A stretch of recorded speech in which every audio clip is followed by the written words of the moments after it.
From the CyberHub bunker and studio, you're tuning in to the CyberHub Podcast.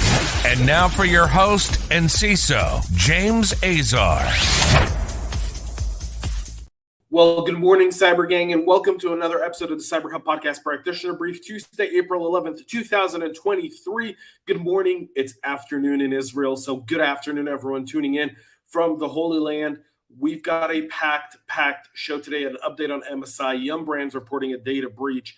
NPM has a huge problem on their hands. We'll talk about that, as well as Android, and a very interesting write-up by The Hill. Now Americans fear cybersecurity attacks more than nuclear war. We'll talk about that psychology here in just a moment. Thank you all for tuning in. April 16th, 12 p.m. noon, right here in Israel. I'll be hosting a live podcast with our friends over at Cyfluencer and Panarrays. Go sign up now. The event is linked in the show notes. I'll also be sharing it on my LinkedIn page. We'll also be putting it on our YouTube channel. Go sign up. Attendance is free. Just come hang out with us 12 to 4 p.m. on Sunday, April 16th at the Panarray offices in Tel Aviv. Come join us. Their brand new building, which is stunning, by the way. You can actually see it from the airplane flying in. I know, because I looked for it and found it thanks to my buddy Demi. All right. Now, before we get started on this morning's show, join me. I've got my espresso this morning. It's lovely. It's amazing. It's delicious. It's good. Join me in a coffee cup. Cheers, y'all.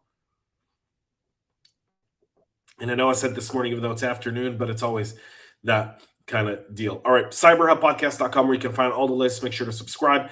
MSI is confirming a cyber attack, and that resulted in system disruption and possible exposure to firmware image manipulation. In an online notice posted by MSI that described the incident as a network anomaly, said it immediately activated relevant defense mechanisms after identifying the intrusion. Currently, the affected systems have gradually resumed normal operations. There's been no significant impact on the financial business. This matches yesterday's statement. The group comes after a ransomware attack known as Money Message boasted on its leak website about hacking the company infrastructure. The group claims to have gained access to internal MSI databases, private key, source code, and BIOS firmware. Money Message also claims to have all of the tools it needs to create malicious BIOS images and sign them. MSI urges users to obtain the firmware BIOS update only from its official website and to not use any files from sources other than the company's official website. That's something to keep in mind.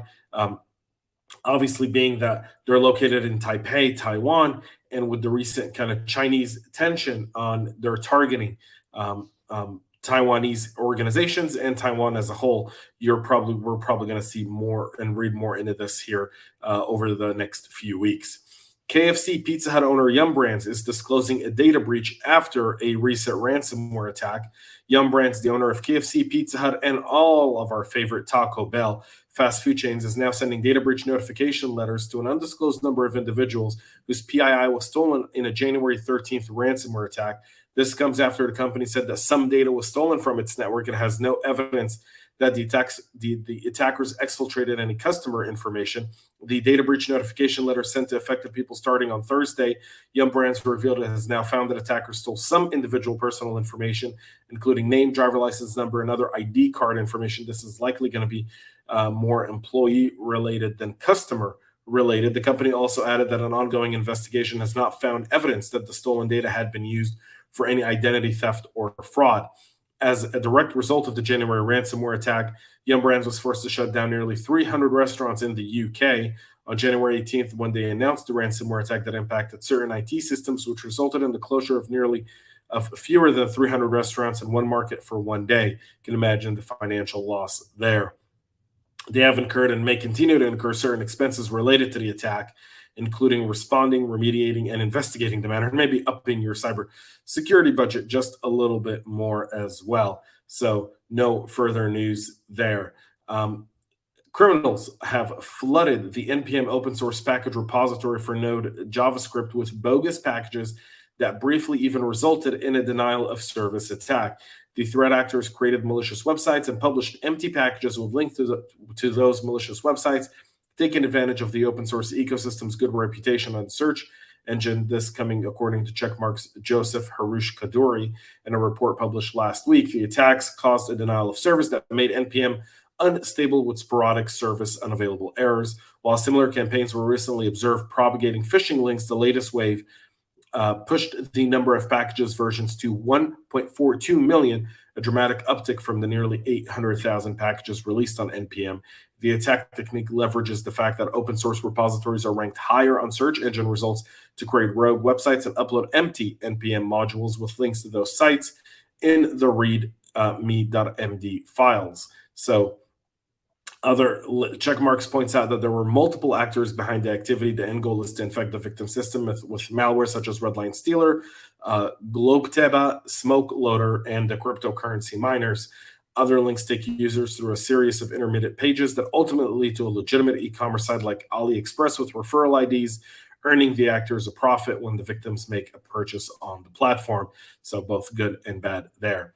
Over 1 million WordPress websites are estimated to have been infected by an ongoing campaign to deploy a malware called Balada Injector since 2017.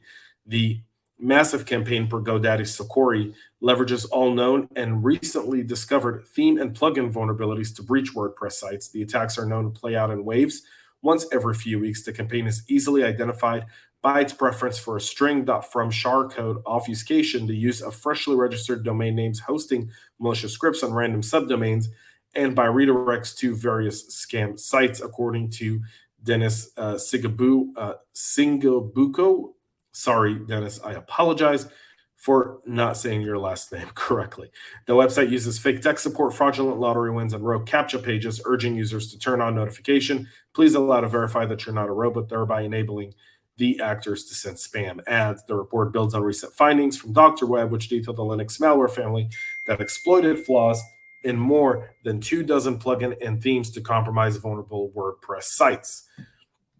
Balada Injector has relied on over 100 domains and a plethora of methods to take advantage of known security flaws, with the attackers primarily attempting to obtain database credentials in the wp-config.php. So there's that, and you want to make sure you're updating your plugins and backgrounds there as well urgently in WordPress.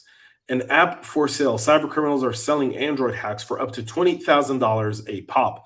The marketplace for malicious Google Play applications and app takeover tools is thriving thanks to a now novel hacking technique and lax enterprise security among app developers. In an April 10th blog post, researchers from Kaspersky published a result of a broad study of 9 of the most popular dark web forums, tracking activity from 2019 to 2023. They found a thriving marketplace of buyers and sellers trading access to app developer accounts, botnets, and malicious Android applications, sometimes for thousands of dollars at a time, depending on the app and its complexity, according to the report. In some cases, particularly useful wares like source code that can borrow you into an existing cryptocurrency or dating app on Google Play are going for multiple thousands of dollars simply because of the upside of those types of apps. The attackers find a way to bypass security scanners, then the people developing the security scanners deploy patches to ensure that doesn't happen again, and then the attackers find new flaws, and that's the circle. But just like any security solution that exists in the world, it's not 100% effective, according to Kaspersky. Every scanner contains flaws that threat actors exploit to upload malware to Google Play.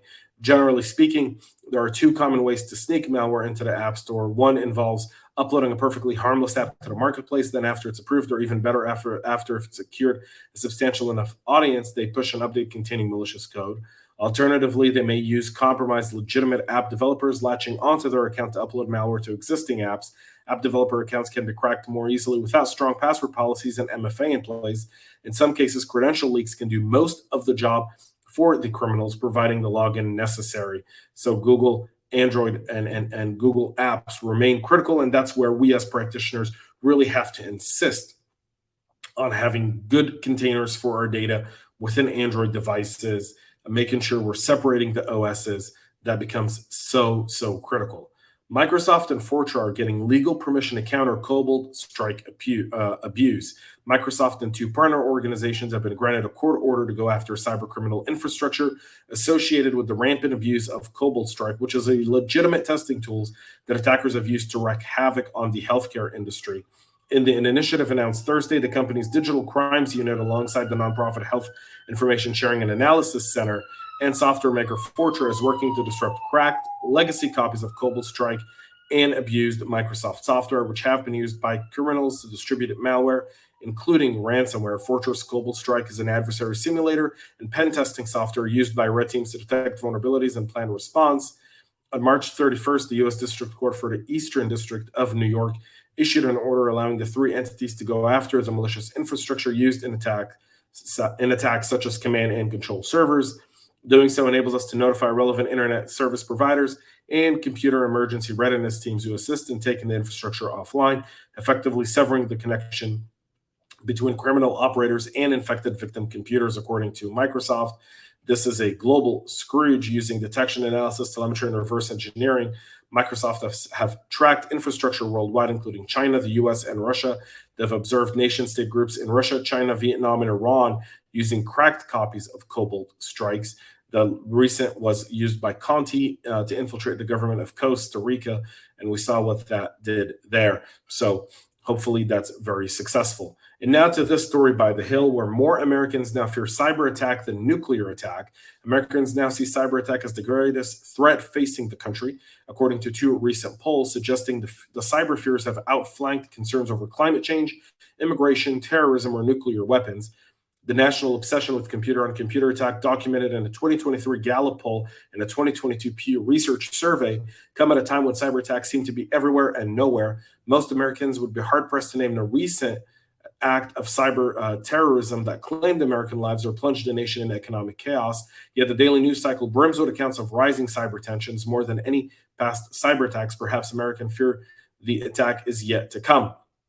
We know that terrorist groups are recruiting young computer specialists, according to Scott White, who's an associate professor and director of the cybersecurity program at the George Washington University. It's no longer bombs. It's, can you launch a cyber attack from a safe haven country against the United States? In the Gallup poll published last month, 84% of respondents rated cyber terrorism as a critical threat, ranking it above 10 other fears, including international terrorism, global warming, the conflict between Russia and the Ukraine, and Iran's nuclear program. In a Pew survey published last June, 71% of Americans rated cyber attacks from other countries as a major threat, ranking them above China or Russia's global power and influence, global warming, and infectious disease. By the way, China and Russia's power and influence rise is due to cyber threats.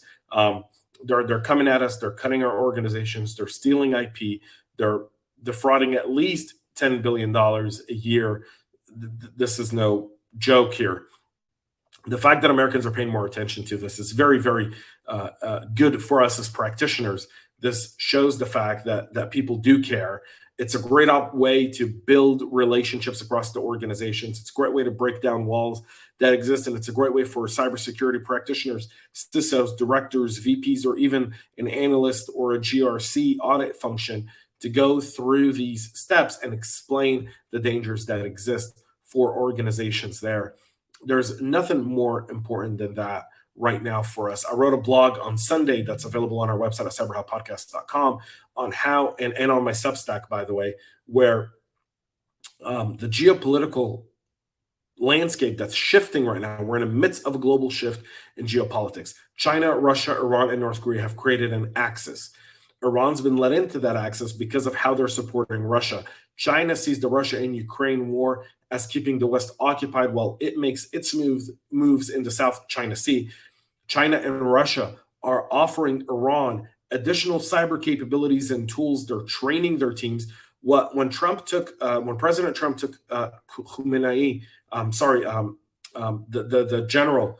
I forgot the name of the Iranian general. I have a blog all about that one as well. When he took him off the battlefield in January of 2020, there was a significant blow to Iran because of the relationships he had.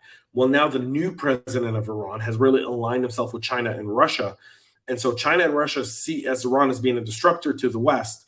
And our foreign policy along the West is faltering right now. It really is. People are not trading in the US dollar anymore. There's a whole bunch of stuff that's going on. All of that's available in the blog. We go into extensive detail as to why this is happening. So seeing this is actually reaffirming of that. So we've got a lot of work to do as cybersecurity professionals. That's it for our show today. We'll be back tomorrow with a whole lot more. Thank you all for tuning in. Thanks for being part of the program. Have a great rest of your day. And most importantly, stay cyber safe. We love feedback, so make sure to connect with us on social media and subscribe to our podcast on your favorite podcast listening platform.